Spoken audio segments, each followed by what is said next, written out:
Pô, que baita. E aí, fechamos o contrato.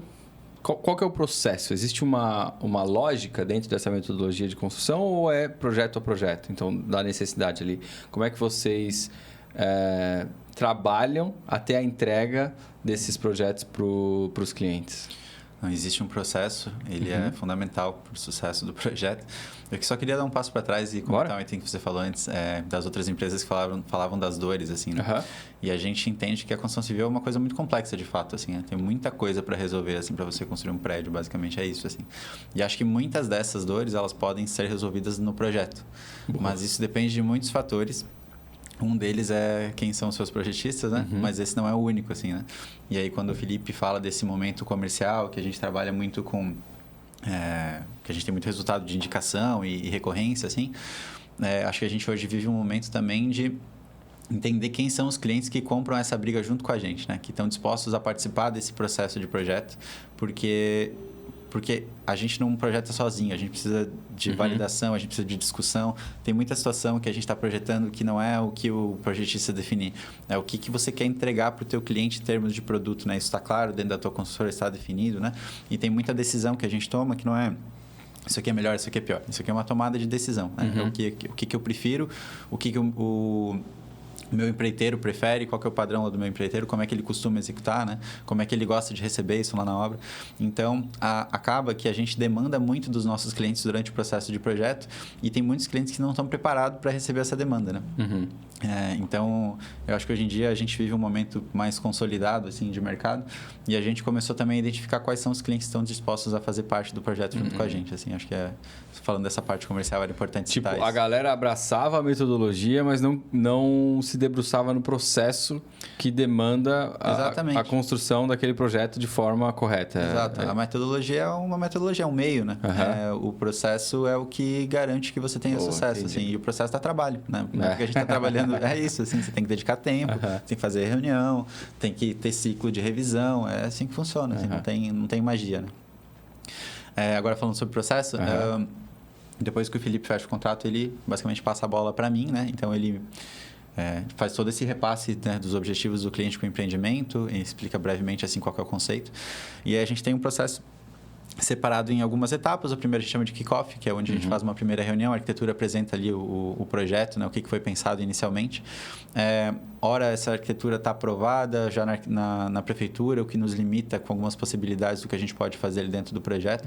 Às vezes não, e aí isso é positivo, porque a gente consegue ser mais propositivo nesse momento inicial, propor alguns ajustes na arquitetura que vão beneficiar a engenharia como um todo, né, e trazer mais resultado nesse momento inicial. Porque uma vez aprovado, a possibilidade de modificação é muito pequena. Não é que é pequena, você pode reprovar o projeto, né? Mas aí existe uma inércia para você fazer certo tipo de alteração, né?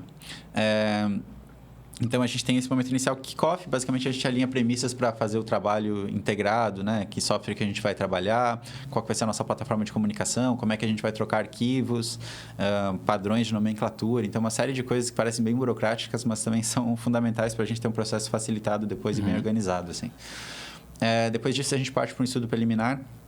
Aí a gente faz um estudo da arquitetura e avalia todas as áreas técnicas, as questões macro de engenharia, né? Então, onde é que eu vou colocar meus quadros de medição, como é que vão ser meus reservatórios, qual que é o tamanho que eu tenho que ter de reservatório, né? E aí começa uma troca muito intensa, assim, entre as disciplinas, né? Porque, dando um exemplo, né? Quando a gente dimensiona um reservatório, a gente precisa saber, por exemplo, se a construtora quer usar 1 dia ou 2 de reserva. Isso é uma definição de produto, né? Qual que é a segurança ali que eu quero dar para o meu cliente se um dia faltar água na região? Basicamente, naturalmente isso tem... Desculpa, mas naturalmente isso tem implicação de custo no desenvolvimento deles lá, né? Também, exato.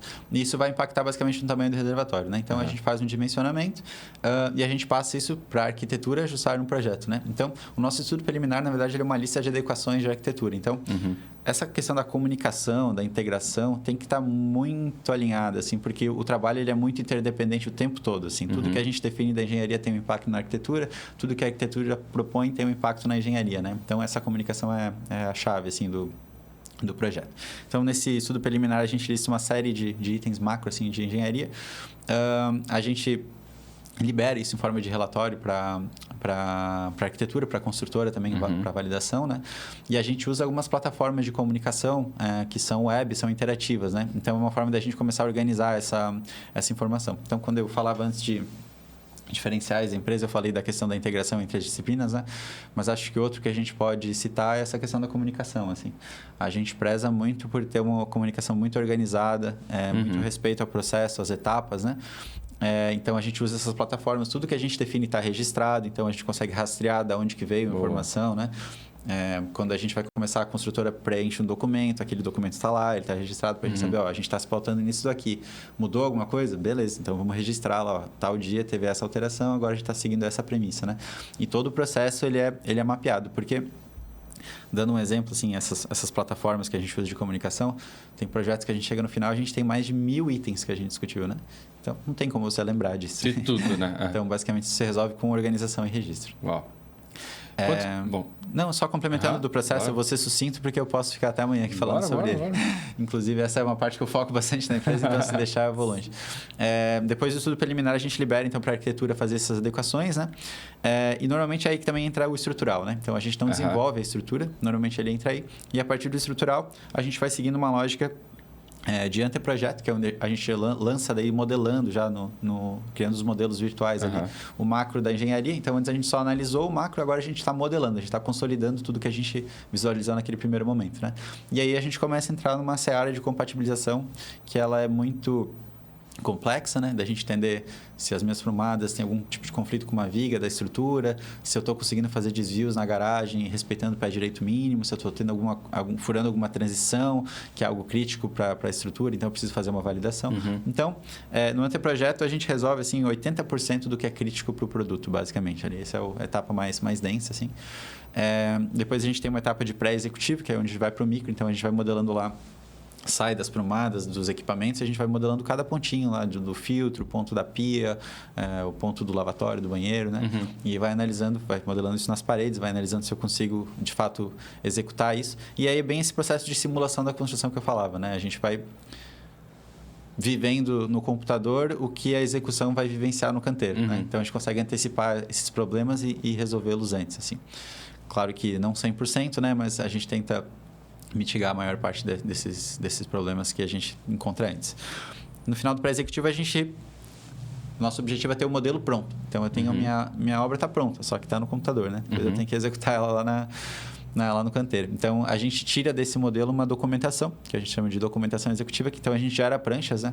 Isso até é um desafio do trabalho, assim, porque a gente tem todo um material digital, computador, a gente pode acessar esse modelo no celular, no tablet, mas como é que a gente leva isso para a obra, né?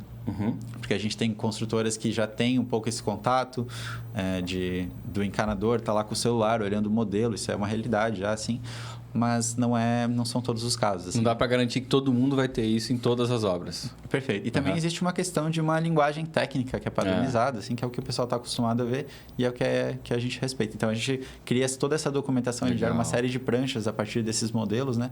São basicamente câmeras que eu tenho do meu modelo e eu vou inserindo informação ali para daí eu tornar tudo aquilo que a gente desenvolveu algo execuível, né? Para o pessoal conseguir ler ali e conseguir executar de acordo.